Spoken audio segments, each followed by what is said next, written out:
Welcome back in, guys. James Phillips here, and I'm joined by the Daily Mountain Eagle sports crew. Jonathan Bentley, sports editor. Jeffrey Winborn, our digital guy.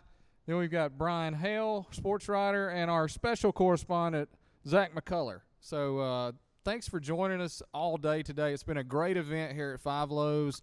Guys, I don't know about y'all, but I think this has been our best out of our 3 media days, and not just best overall, but it's best location. The coaches and the players did a great job. I think we did a great job. I've got to say thank you to our technical crew, Mallory Brakefield and Jake Aaron. They have been setting up this thing for basically 3 days now, and it went so smooth. Like, you could not have asked for this to go smoother. And we've got to say thank you to Five Lows Bakery for hosting us. And then let me list our sponsors real quick, and then we'll kind of break down a little bit of the day for a couple minutes. Sponsors for today, Southern Orthopedic. They're our overall sponsor for DME PrepZone this year. Pinnacle Bank, Carl Cannon, Bevel State, Nelson Brown and Cross, Central Alabama Urgent Care, and Green Top. And then also Five Loaves again. We got to say something to them. And Tallulah Brewing, they saved us. We were having some internet problems, and they were able to run an internet connection from their place to here. I think there was even like drilling holes in walls involved. So we really should thank them for that help. And I can't wait to receive the bill from Drew on how much it's going to be for that help. So, guys, what do you take from Media Day 2019? This is the official kickoff of high school football season. What do we take from today? Jeffrey, you want to start us off? There's a lot of new faces coming in. Got a lot of new head coaches. I like the experience that we do have coming back, but it's going to be a lot of getting used to new coaches around here and seeing what they can bring to the table. Yeah, we have 2 out of 7 that are back. Lockhart and Moore, that's it. Let's make sure your mic's on. Yeah, there you go. Anyway, when you go to media days, you hear these coaches, you're like, God, man, they're going to be good, And I wish all these teams could go 10-0. Right. Obviously, they play each other, but I got a good feeling, It seemed like everybody was confident. The coaches, these new coaches I was really impressed with them. Cordova particularly, not because he just left, but a lot of energy. Right. Yeah. All the new coaches really stepped up, and Summerton Christian, Curry, Chavis over. Well, we don't really count Chavis as a new coach because he's been around and he's from here. But to take over the Carbon Hill program, and then like you said, Cordova, I felt like brought a lot of energy, and they seem to remind me of Jasper last year. Like, with the new coach coming in, it's a program with history, and they are going to be bouncing back, I think, this season just from that. And he said he's got 70-something players out. I mean, they ended the year with like 24 last year, and he's got 20 seniors. That's an incredible change, and I think the atmosphere there has changed. And I really feel like that's a team that can sneak up and beat some people, and we'll be talking about playoffs for Cordova for sure. Yeah, I mean, it's crazy. It was a one-win team last year. But like you said, they have more seniors now than almost players last year. Right. And I don't want to forget Oakman. Ron Hall is also great, and I'm looking for a good season there also. But what it's like, I left off Coach Hall, and he's another one that he's been around, so we know him. We don't consider him to be a new guy, even though he's new at Oakman. But it's almost like every team this year has a new guy, except for Jasper's leftover and Dora, and that's about it. Yeah, I'll tell you what I take from it, guys. 3 years ago when we started this initiative, it was mainly to help us out with the magazine. And what it's grown into is this really wonderful event that the community gets to know the coaches and the players. But more than anything, it's been for the players. It is just to watch them enjoy themselves as they're representing their teams and their communities is what I take from it, biggest of all. But I tell you what really stood out to me is 77 players came out for Cordova. Right. That is going to be scary depth in a few years, and it's going to be interesting to see. I look for Oakman to do good things. I think they've got too much experience returning for them not to. I'm impressed with the players. They weren't nervous. They were bold. They looked glad to be here. I'm very impressed that they were all willing to show up. You know who else was impressed me for not being nervous and for being bold? Zak McCullar. He asked the best questions of the day. I got to sit over here and listen to the other media folks, ask questions, and I don't know if there was a more informed media person than Zak McCullar, and you do a great job of covering games for us and also picking football games. I'm just blown away by the work that you put into it for a 10-year-old, and we appreciate you joining us for Media Days for sure. Thank you. Guys, let's just go over each team real quick. How about like a minute rapid fire? Jasper, what do we think? Very good. I think they can even beat last year's. They can be better than last year. They could be better and not have as many wins. I mean, this team's going to be good. If they don't at least battle for the region championship, I'd be shocked. I mean, you lose a first-team quarterback all-state. That's rare. It's one in the state.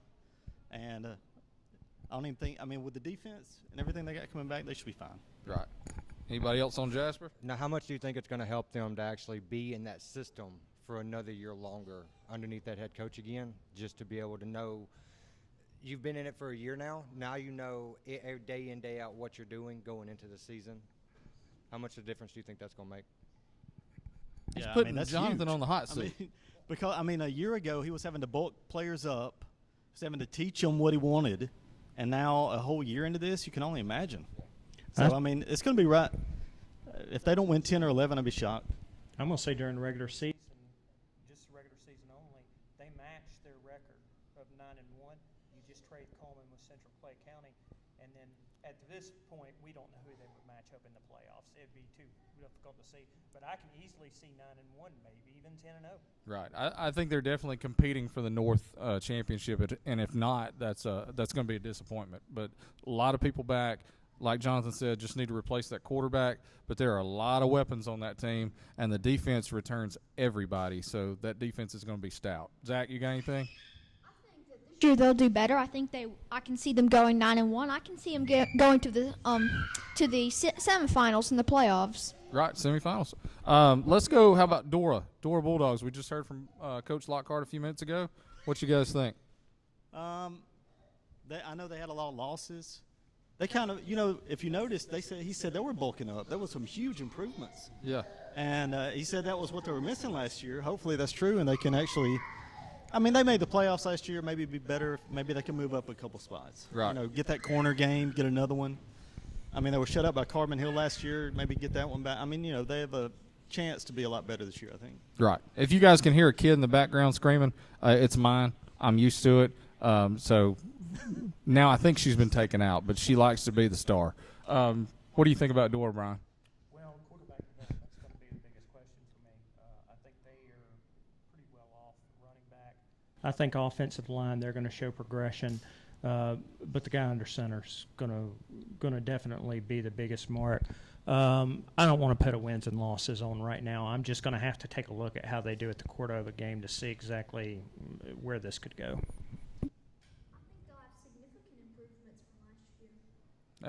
I agree with Zach. Just from being here today, and I don't think it's listening to Coach Lockhart, who we joke around is like the champion of coach speak.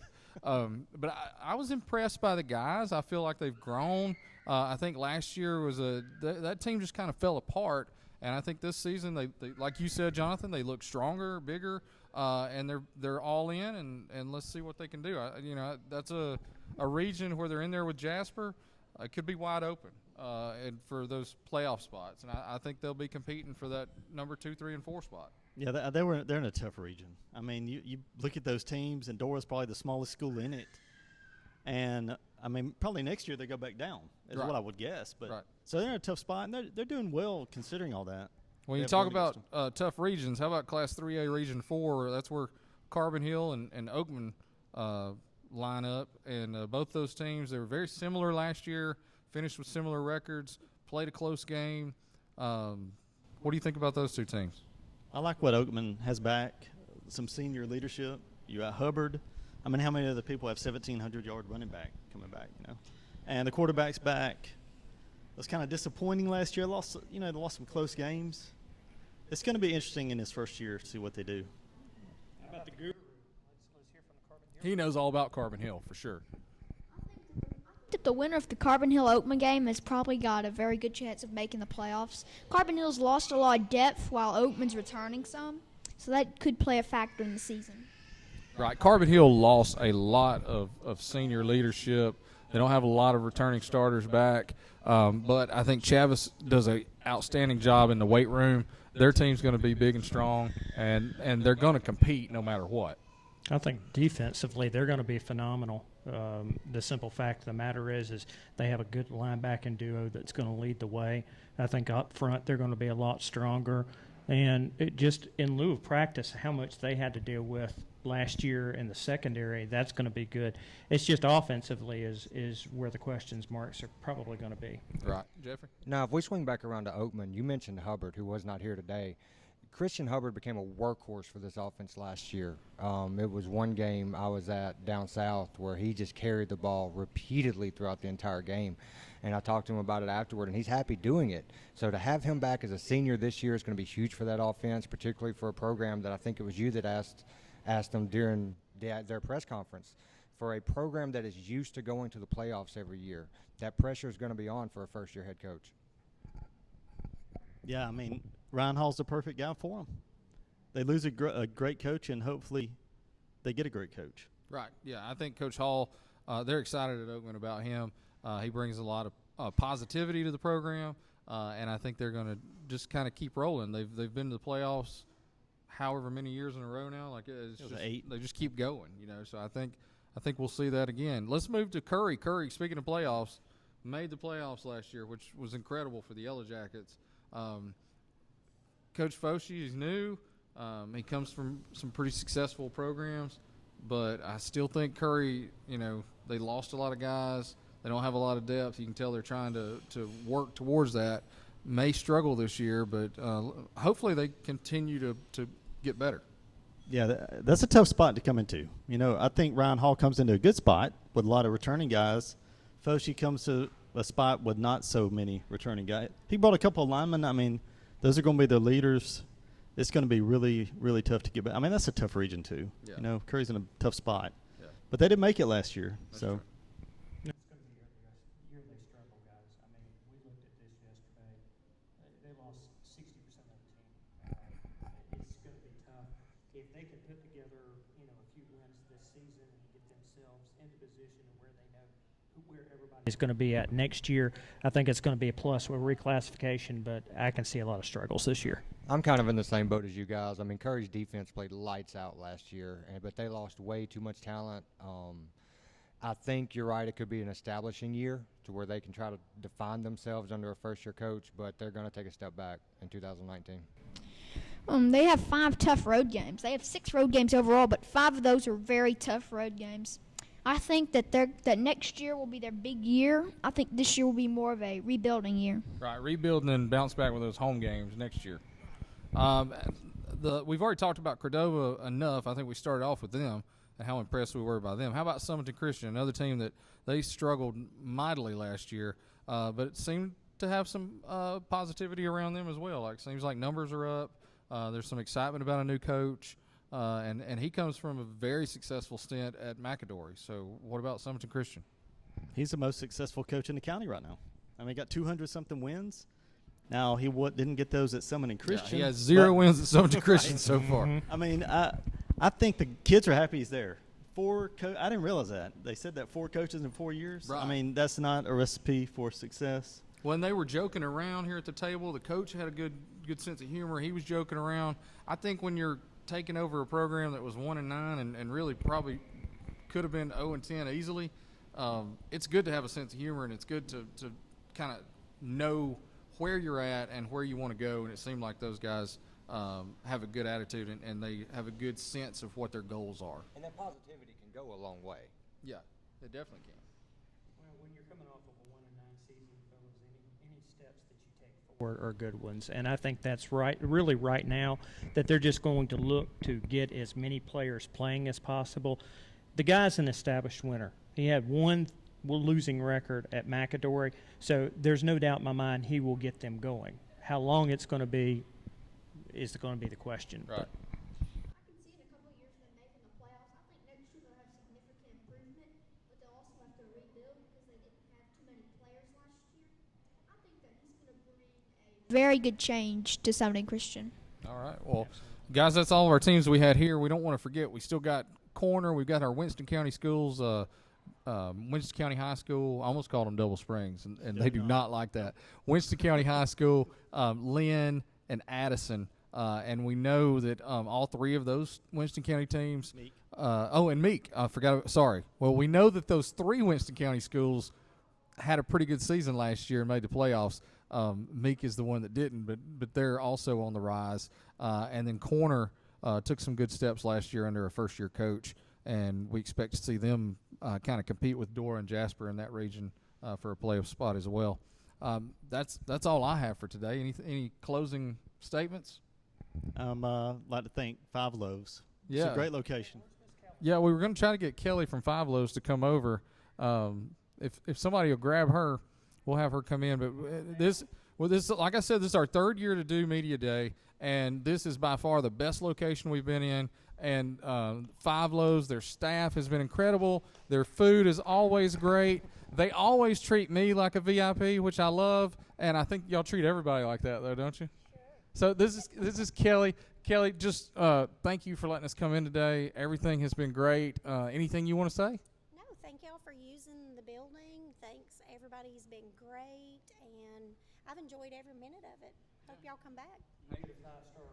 Yeah, 5 stars for sure. And Kelly supports all of our local teams, and you guys just do a great job with everything you do here at Five Loaves. And I know y'all have had like proms. Dora's prom was here and things like that. So anybody that needs an event, if you're having a wedding reception, if you're having just a meeting with your office, whatever, call Kelly at Five Loaves. Kelly, what's the phone number? 221-0343. There you go, 0343. So be sure to call Kelly, and they'll cater. They'll come to anything. So you'll cater wherever, right?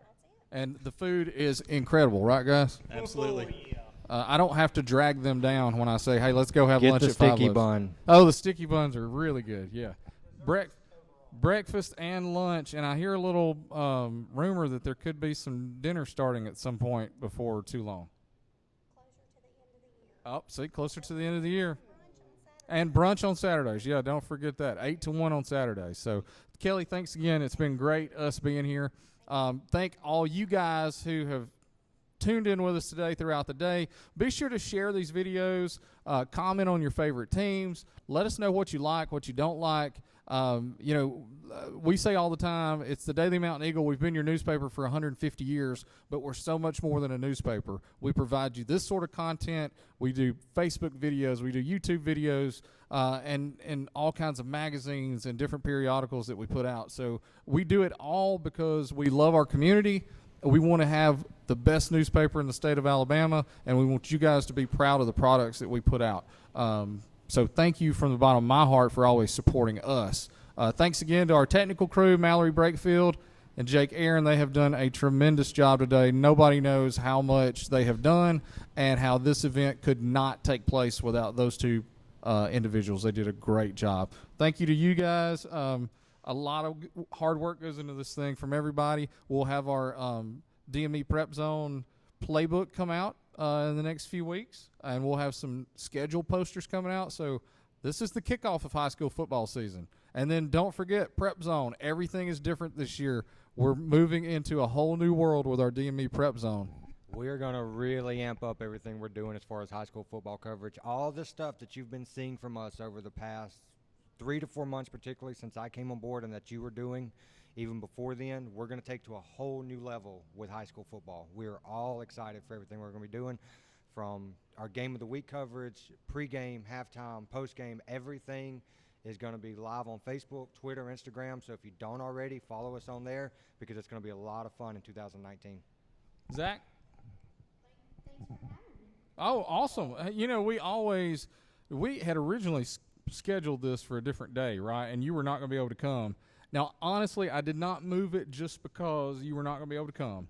But I'm so glad that you did get to come, because you bring a different perspective, and we love having you around and do a great job with our football coverage. Hey, I do want to say, Jonathan Bentley, your job is in trouble with this young man over here. Oh, hey, we got to remember, too, Zach's Picks. Like, check out on Facebook. His Facebook page is Zach's Picks. And be sure also during the football season, we'll be putting him out there live on the Mountain Eagle Facebook page too. He picks all the college games, and he does an outstanding job. Now, he's a preacher's child, so I don't want to say that you should listen to him if you're going to be placing bets, but he does an outstanding job. So I'm just saying, whatever you have to do, do it. But tune in. All right. Thanks for all these guys here with me. I certainly appreciate you guys tuning in, and we'll see you on the football fields here in a few weeks.